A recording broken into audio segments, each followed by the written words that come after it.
Keling endi bugungi darsimizni meditatsiya bilan tugallaymiz. Demak, hozirgina aytgan ikkita holatni hozir biz tasavvur olamimizda meditatsiya orqali yaratishga harakat qilamiz. Demak, meditatsiya paytida biz imkon darajasida diqqatimizni bir nuqtaga qaratishimiz kerak va sekin astalik bilan men aytayotgan gaplarni butun vujudingizga singdirgan holda amalda bajarishga harakat qiling. Erkin o'tirib oling va chuqur nafas oling. Nafasni kindikdan oling.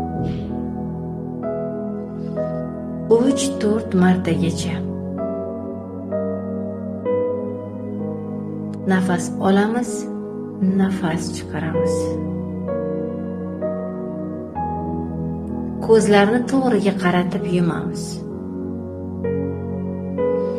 Har gal nafas olayotganda o'zimizga yaxshiliklarni singdiramiz, ijobiylik, orzularimiz va boshimizni teri qismini, tarang tortilgan teri qismi bor, shuni sekin his qiling. O'sha teri qismini his qilishga harakat qiling va tortilganligini his qiling. Endi sekin nafas chiqarayotganingizda boshingizni teri qismidan bo'shashishni boshlang. Sekin bo'shatib, butun tana a'zolarini bo'shatgan holda nafas chiqaramiz va tasavvur qiling. Ko'zlar yumilgan. Mening hozirgi holatim. Hamma o'zini hozirgi holatini tasavvur qilsin. Nimadan qoniqmayapti? Nimalar bo'layapti o'zi? Men kimman degan savolga javob topamiz. Masalan, yuqorida men yozdirganimdek, ko'z oldingizga o'zingizni kasbingizni keltirishingiz mumkin. Men kimman? Men o'qituvchiman. Misol uchun, hamshiraman-da yoki uy bekasiman, psixologman. Ko'z oldingizga keltiring. Va fe'l-atvor sifatlaringizni o'ylang. Misol uchun, men ko'p o'ylayman, lekin amalda hech narsani qila olmayman. Juda ko'p bilim olaman, lekin bu bilimimdan qanday foydalanishni bilmayman. Pluslar, minuslar hammasini tasavvur qilasiz. Ham ichingizda o'ylaysiz, gapirasiz, ko'z oldingizga keltirasiz. Shu holatda, hozirgi holatingizda nimalardan qoniqmayapsiz? Nimalar sizni jahlingizni chiqaryapti? Nimalarga chek qo'yishni xohlayapsiz? Nimalarni to'xtatishni xohlayapsiz-da? Shunchaki o'ylang. Endi esa ikkinchi holatga o'tamiz. Erkin, xotirjam, nima qilishini aniq bilgan va qanaqa maqsadlari borligini aniq bilgan insonsiz. Mana shu qoniqish hissini tasavvur qiling. Va aynan nimalar xohlaysiz? Shularni hayotingizga kirib kelganini tasavvur qiling. Ochiling, borliqqa ochiling, sovg'alarga ochiling, yangiliklarga, yangi bilimlarga va ular sizga kirib kelayotganini tasavvur qiling.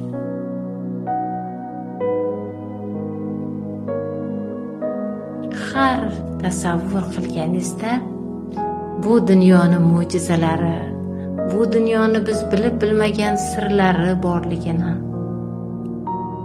va siz hayotda o'z o'rningizni topayotganingizni va siz ayni paytda eng to'g'ri yo'lda ekansiz, eng to'g'ri joyda va eng to'g'ri ustozda ekaningizni his qiling va borliqqa rahmat ayting.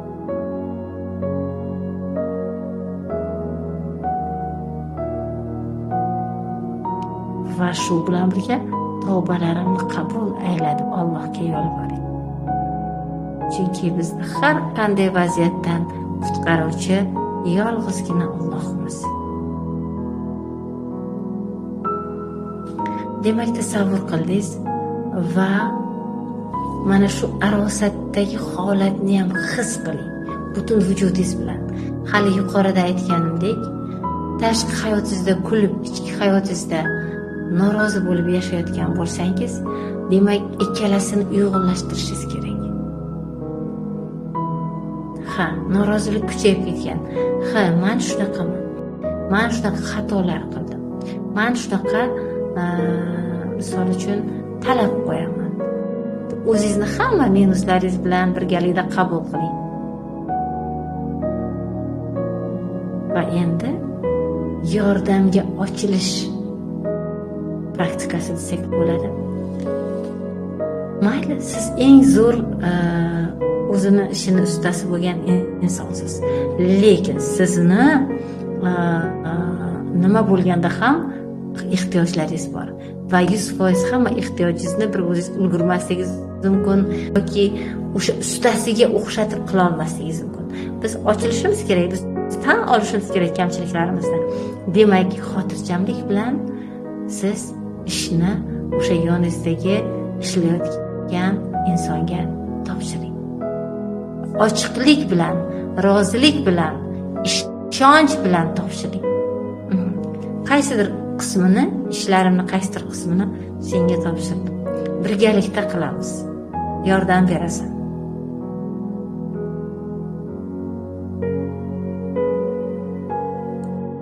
Va siz bir vaqtni o'zida ham o'zingizni xatolaringizni anglash, ham hamkorlikka ochilish,